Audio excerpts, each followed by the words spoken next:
A lot of trainers think that if my content is getting more views and people are DMing me, then surely more inquiries will follow. And of course, that feels very logical. But views and DMs do not equal intent, unfortunately, as I've found out. Attention is not the same thing as readiness to buy. These are two separate categories. And anyone who measures content based off of views, I'm afraid it's a short term thing.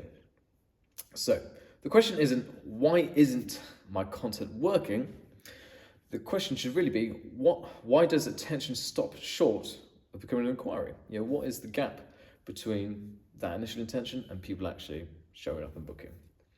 And more importantly, what's missing between that interest? What is in that gap? Hello, my name is George Molyneux, and I work with online personal trainers in their first 2 years of business to provide them with practical business skills. So firstly, why does this belief exist? Now, this belief really comes from how social media looks from the outside. You post, people like it, they reply to your stories, and they say, this is great in the DMs. And very often, if you're a coach, it's usually fellow trainers or your current clients. Those are the two broad categories there. And so you do have that initial leverage to be able to start getting that audience. So naturally you assume that they must buy, they must be close. So any new inquiries that come in, you assume that people are messaging you because they must be interested. So you message them back. And sometimes it's true, but this doesn't work if the content doesn't clearly signal who you're for. This is a big one, because it's very easy to create content which is attention grabbing but superfluous. It also doesn't work if the next step isn't obvious. Is there no call to action within your content and within the DMs themselves? And the path to inquire feels easy for them and low risk.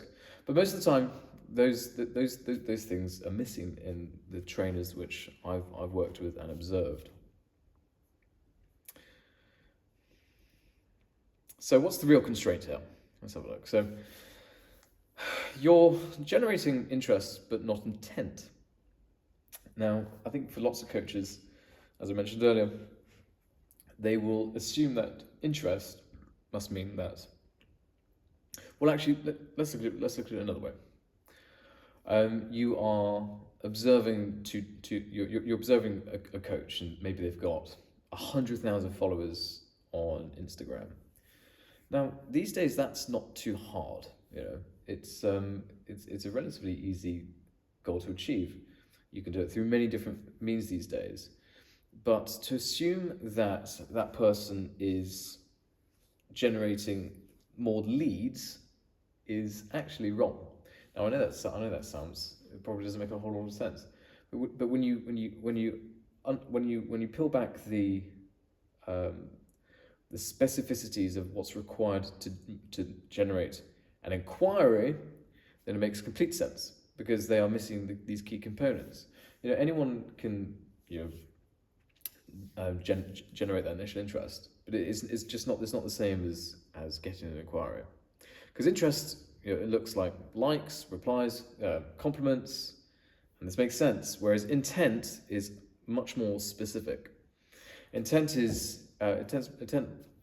looks like here. How do I work with you? What does this cost? And what's the next step? Those are much more grounded things. Now, going back to that famous person, they're probably getting a lot of likes and replies and compliments. Oh, you look amazing. Oh, I wish I was there. But is that actually moving forward into the intent?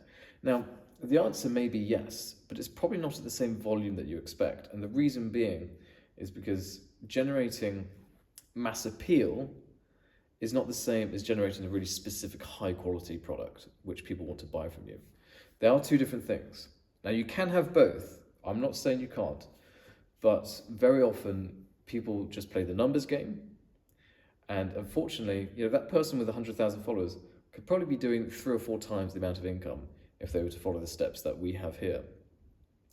And this is why I always say, it's quality before quantity. And this is the reason why.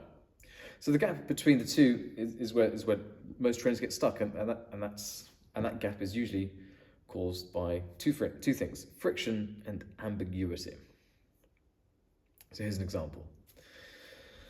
So I spoke to a trainer the other week actually, and his posting was consistent. He got good views. It was about 1,000 views per video. There were story replies every day, but he wasn't getting much in the way of inquiries. Now, when we looked closer, here's what was happening. So, his content was extremely broad.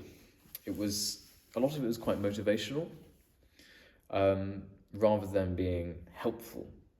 So, it's motivational content is great for making the audience feel good, or you can, I've done it as well. You can go to town with some cool music and this, that, and the other, but it's such a short-term win. It's just not helpful. Also, nothing clearly said who he helps and how to get started. Again, these are the basics, but they're the basics for a reason. Here's the thing. So, I think we far too often like to. It's very tempting, isn't it, to want to learn something specific and then think about how you can become an expert within that thing. That's the wrong approach. The right approach should always be mastering the ABCs and everything. If you can do that, then that's 95% of the work. And again, so you've got to say who you help and how to get started. And he wasn't doing any of that. And if someone wanted to inquire, they had to guess what to do. Do they message him? And that answer may seem obvious. You may sniff at that. You may think, oh, well, of course you've got to message me. I'm sorry, it's just not that simple. Even if you just had some kind of sticker pop up during the post-production saying, message, like DM me for interest. Done. You might forget to say it on the video, but it doesn't mean you can't have it within the first 5 seconds of that video that you've done. So people did what humans always do when something feels unclear. They didn't inquire, they didn't say no, they just stayed passive, and they thought, okay, well, this is cool to look at, but nice one. It's that meme of the boy going like that. So here's what I'd recommend to do instead. So if you want views and DMs to turn into inquiries, we've got a couple of things for you. So firstly, your content needs to call out a specific person and a specific problem. So notice how at the beginning, my call out was that I help online coaches within their first 2 years of business. You need to do something very similar. It's the more specific you can get, the more people, you'll say no to a bunch of people, but you'll also say yes to the specific people that you want, and you're pulling them in. You're making them think, oh, well, that's me. Get that in nice and early. If people can't see themselves in it, then they won't move. It might be something as simple as, I help aspiring male athletes build lower body power, something like that. There you go. And now all of a sudden, whenever an aspiring young male athlete wants to generate more power from his lower body, he types that into YouTube, and all of a sudden you pop up, rather than you doing something general and you're just within that vague mass of content where YouTube doesn't really know what to do with you. Secondly, you need a clear, repeatable next step. Now this is a very simple one, but not DM me if you're interested, but because that gets buried at the end, but a visible path that removes any hesitation, and try and get that in within the first half of the video. Now it doesn't have to be complicated. It could just be that sticker idea which I mentioned earlier. It could be something else. But having that clear next action, it creates the expectation about, okay, if I engaged in this, then I already know what to do before the end of the video, because of course, by the end of the video, a lot of people have switched off. And finally, reduce friction wherever you can. Now, friction is one of the big killers. Now, imagine that. So you've got two athletes. You've got one running the 100-meter race, and you've got one running the 100-meter hurdles. Who runs it quicker? The one without the hurdles. Now, when it comes to buying and selling things, notice how all the best products in the world, all the best services in the world, They make it very easy to buy.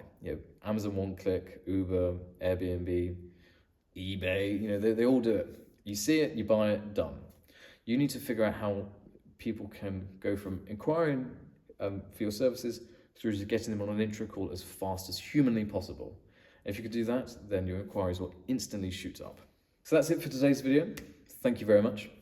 I hope you found it interesting. If you did, please like, comment, share, subscribe, do whatever you fancy. Anything to let us know that you found this useful, found it helpful, and away we go. But yeah, that's it for this one. Thank you very much, and we'll see you in the next one. Goodbye.